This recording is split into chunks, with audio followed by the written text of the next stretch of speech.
Good Morning Business, French Tech. Et à 6h47, notre French Tech, Mathilde Lefrançois, cofondatrice de Farmitou. Merci d'être dans Good Morning Business ce matin. Farmitou, c'est une marketplace européenne d'équipements agricoles. Déjà, expliquez-nous ce que vous vendez, comment ça fonctionne.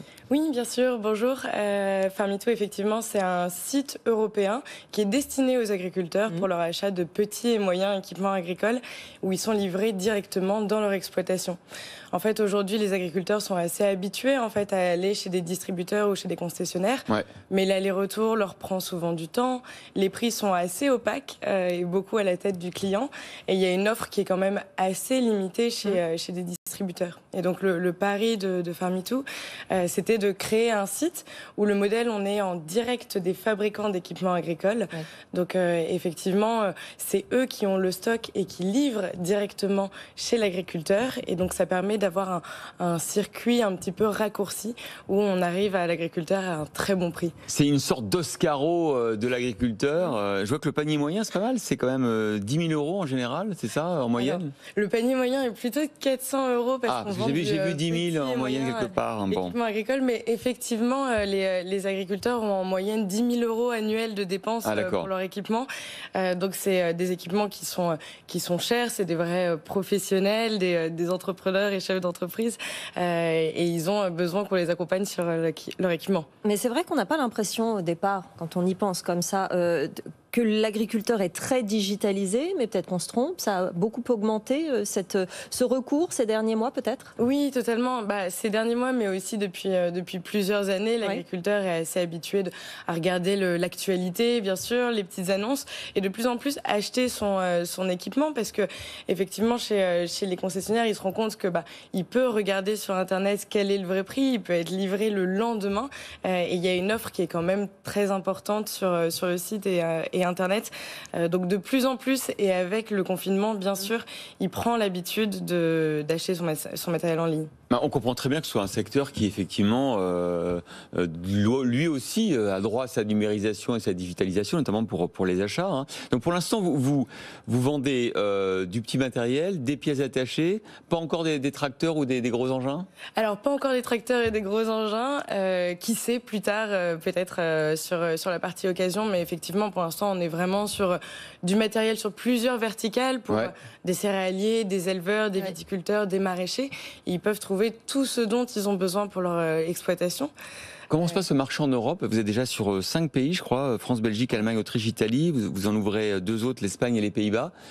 Comment est la concurrence sur le marché européen? Est-ce qu'il y a déjà des plateformes comme ça de vente de produits pour les agriculteurs? Alors effectivement, il existe des plateformes qui existent dans les différents pays, mais aujourd'hui, Farmitou est le seul acteur avec cette dimension européenne, et dimension européenne qu'on a dès le début, parce que quand on a lancé la plateforme en 2018, on s'est lancé directement en France, Allemagne et Italie.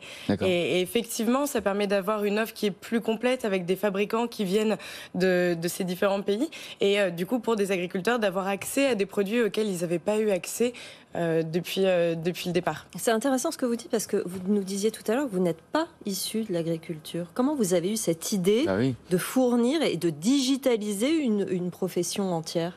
Effectivement, avec mes associés, on ne vient pas du secteur agricole, mais on est tous les quatre passionnés par les enjeux environnementaux, écologiques et alimentaires.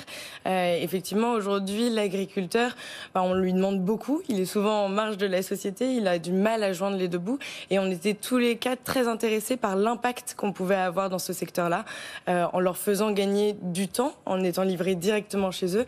Et bien sûr, de l'argent. Le fait d'être en direct avec les fabricants nous permet de réduire, de faire du circuit court presque d'équipements agricoles et d'avoir des prix en bout de chaîne qui sont très intéressants pour l'agriculteur. Vous parlez d'impact, vous parlez d'environnement. Est-ce qu'au-delà de ce que vous réalisez, c'est-à-dire des circuits de livraison plus courts, gain de temps, gain de transport, est-ce qu'il y a aussi, vous sentez, dans ce secteur, une sensibilité de plus en plus forte effectivement à l'environnement, et donc dans les matériels que vous vendez, est-ce que ça pivote aussi? Alors sensibilité, bien sûr, il y a une attente de la part des consommateurs qui ont envie de manger sain, local, de saison. Et donc les agriculteurs s'adaptent. Beaucoup d'agriculteurs commencent à passer leurs exploitations en bio, ce qui prend du temps. Et donc de plus en plus d'équipements suivent aussi cette tendance. Par exemple, de quelle manière un équipement agricole se transforme pour devenir plus éco-responsable? Alors, ça peut être dans l'équipement, ça peut être dans le fabricant. Nous, on travaille uniquement avec des fabricants européens, français, allemands, italiens, qui produisent du coup en France. Donc, il y a la production de ce matériel, les matériaux qui sont utilisés, bien sûr. Et puis après, nous, on ne propose pas sur le site, mais en semences, engrais, phytosanitaires, il y a une dimension plus bio qu'on peut avoir aussi. Vous avez 150 000 produits aujourd'hui. Vous allez en ajouter? Quel type, par exemple? Oui, tout à fait. Un des objectifs et l'ambition de Farm-Me-Too, c'est de devenir leader européen en termes de vente d'équipements agricoles. Aujourd'hui, on travaille avec 350 fabricants sur plus de 150 000 références.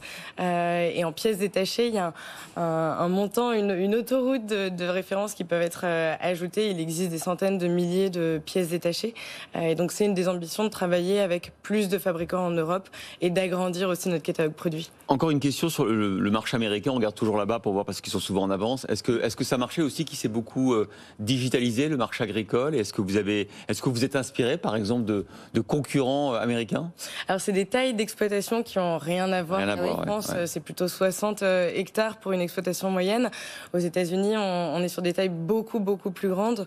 Donc, ils ont plus un modèle de centrale d'achat où ils achètent en gros, là où aujourd'hui, l'agriculteur, pour tout petit et moyen équipement, passe pas forcément par des coopératives. Vous êtes une quarantaine de personnes aujourd'hui, vous avez recruté, non? Oui, tout à fait. Vous recrutez quoi, des commerciaux? Avec cette levée, on recrute. Alors, on a 40 postes ouverts dans tous les départements. D'accord. Commercial, web marketing, catalogue, technique et au support. Donc, on a de tout sur la plateforme Welcome to the Jungle pour ceux qui souhaiteraient nous rejoindre. Welcome to the Jungle, qu'on connaît très bien aussi. Merci beaucoup, Mathilde Lefrançois, cofondatrice de Farm-Me-Too, avec 2 O à la fin. Merci d'avoir été dans la French Tech ce matin.